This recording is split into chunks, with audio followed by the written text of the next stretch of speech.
میانو نیولې والا او یو جنتی مارغه.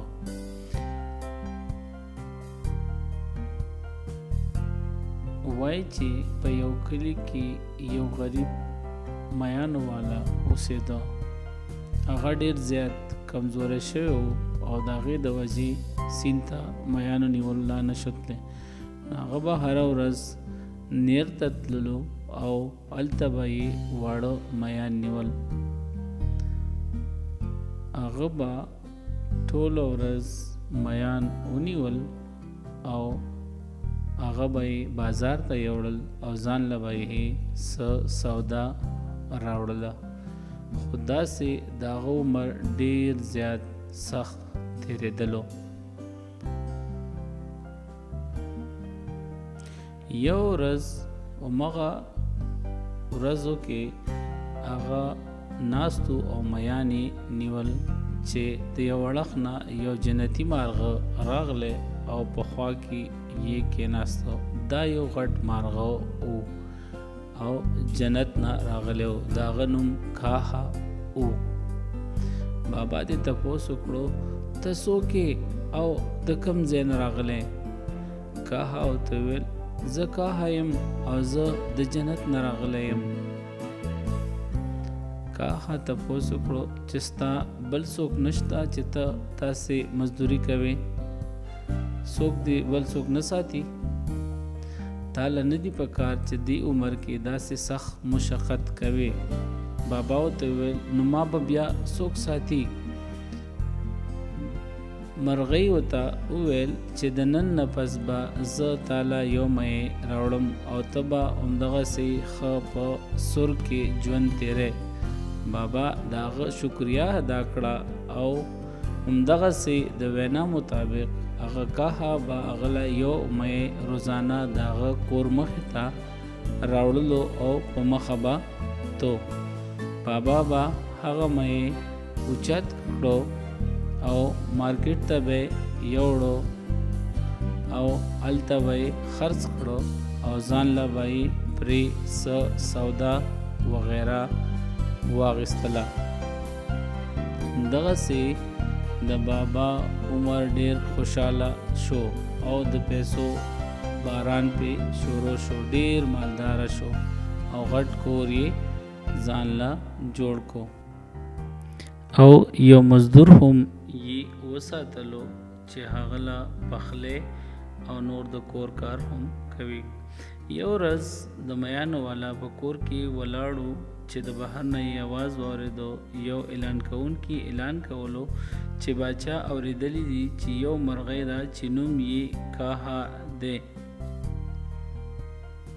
او که چا هم باچا له هغه مرغۍ باره کې څه معلومات ورکړه او یا یې ورسره ونیوله نو باچا به د خپل سلطنت نیم سره زر او نیمه باچاهي ورکړي. میانو والا چې دا واورېده نو زړه کې یې سوچ راغلی او د اعلان کوونکي نه یې تپوس وکړو چې باچا په مرغۍ څه کوي. اعلان کوونکي ورته وویل چې د باچا نظر ختم شوی دی او یو هوښیار سړي ورته ویلي دي چې کله هم یې د کاهه په وینه باندې هغه وینځلې نو هغه به ټیک شي. هغه ته تا څه معلومات شته؟ میانو والا ورته چې نه ماته هېڅ معلومات نشته. خو په زړه زړه کې هغه دا سوچ کولو چې لالچ او د مرغۍ د عزت هم خیال ساتل پکار دی. د اعلان کوونکي ته د سوچ نه دا پته ولګېده چې دته څه معلومات شته. هغه سیده رالی او باچا ته یې وویل چې باچا صاحب ستاسو سلامتیا دې وي. یو میانو والا ته د دغه مرغۍ باره کې څه معلومات شته خو هغه موږ ته ویل نه غواړي. باچا ورته وویل چې هم اوس یې حاضر کړه او میانو والا یې محل کې حاضر کړی شو. باچا د میانو والا نه تپوس وکړو چې تا څه معلومات شته ما ته ووایه. زه به تاله ډیر زیات انعام درکم او نیمه باچاهي به ستا شي.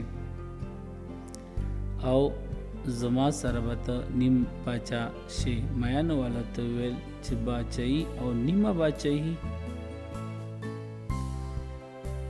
خو همدغسې د میانو والا لالچ کې راغلی او ورته یې وویل باچا صاحب هغه خو ډیره زیاته زوروره ده. باچا ورته وویل ستا چې څومره مدد او څوک پکار وي لاړ شه او هغه ونیسه. همغسې سره د درباریانو هغه لاړل. همغه معمول سره همغه کاخه د یو میا سره حاضره شوله او میا یې راوړو. او چې څنګه البته میانو والا ورته وویل چې لږ انتظار وکړه، زه تاله د دې صله درکول غواړم. ما اوسه پورې تاله هېڅ قسمه د شکریا الفاظ هم نه دي ادا کړي. نن به ته زما میلمه یې او ما سره به ایسارېږي. کاخه هېڅ چرې دا نه غوښتل چې هغه ایساره شي. هغې ورته ویل زه د هېڅ قسمه مهربانۍ ضرورت ماته نشته. خو به هر حال میانو والا هغه مجبوره کړله او هغه یې ایساره کړله.